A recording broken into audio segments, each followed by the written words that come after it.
These are definitely a brick. Well, sorta. The Nigel Sylvester brick by brick Jordan 4. Let's talk about it.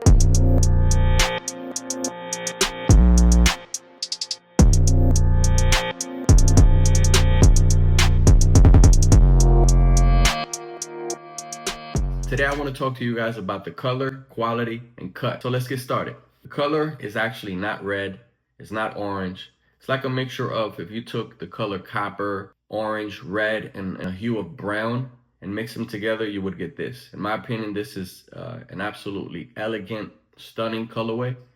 According to the box itself, they call this color Firewood Orange, Cell Cinnabar, Orange Boys.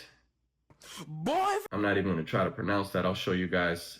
You have this darker, almost maroon brown color in the midsole, sail color in the midsole as well. Slightly more red than it is orange. Push the branding in the back, the Bike Air, which is super dope. Love that hit. It's more white than it is sail, but I want to say that it's on the sail hue. And you got your tongue tab, flight, sail coloring, red branding with the Jumpman there. We all know what a Jordan 4 looks like, but this one is slightly different. So let's talk about the pros, in my opinion. The shape.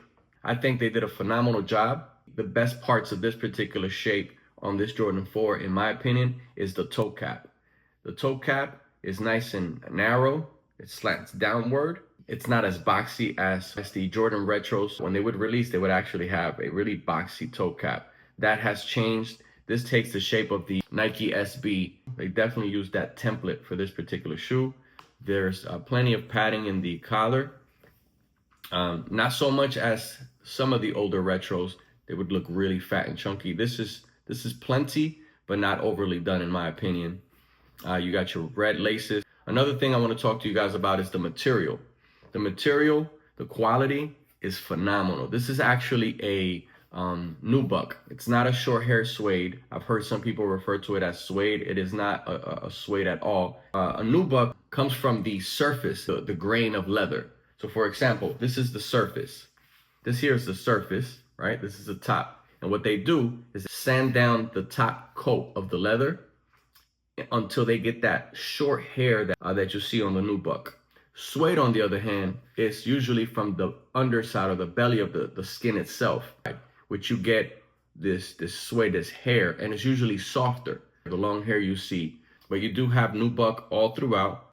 Then here at the mudguard, you actually have what, in my opinion, was a long hair suede, and then they sprayed the long hair suede with a rubberized element in order to protect the mudguard. So this one also has dual purposes.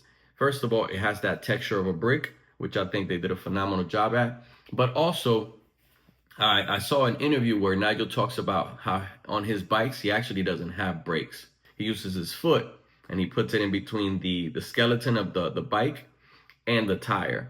So he's jamming the front of his shoe in between the skeleton of the bike itself and the tire itself. So this here will help protect the shoe, the longevity of the shoe itself. We also have a sail or white Nike swoosh, mini swoosh at the toe. I think that's a really, really nice touch. It kind of differentiates the normal Jordan 4 from a Nigel Sylvester Jordan 4. Here's rubber. This here is like a translucent, semi-translucent, kind of like what you see on the Breads or the recently released playoff 12s, the flu games. The bottom, you have cell hits here, cell hits there. Everything else is red. You also have 3M on the inside of this mesh panel here. Inside, it says Go, which is Nigel Sylvester's logo. I love the fact that they put a Bike Air branding at the heel, red color on the airbag. That color matches the midsole. So I mentioned earlier that this particular shoe has a narrower or pointier toe cap. Let me show you what it looks like on the Nigel Sylvester RM release. The toe cap is much taller, a bit more boxier. If you're familiar with the material they used, the nubuck they used on this particular shoe, if you have the green version or the driveway, which is the gray, it's the same material that they used on this, so it's used on this particular shoe.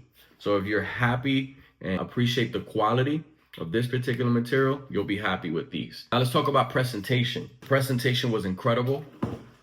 As you all know, you're familiar with the brick. On the inside, I'll show you some B-roll of how the actual shoe comes in, how the packaging looks. They did a phenomenal job with the presentation. Another thing I love about what they did was the storytelling. I think Nigel does a phenomenal job at storytelling, really knocks it out of the park. You know, the phrase that they used to roll out this particular release is brick by brick. That is a double entendre. Brick by brick phrase first represents the bricks of the buildings in New York City where he grew up, specifically to be exact, Queens. We outside. Oh, shit like And at the same time, the phrase brick by brick represents the building blocks of success, which in my opinion is made up of time, patience, relentless effort. Success is not overnight. As the famous proverb says, Rome wasn't built in a day.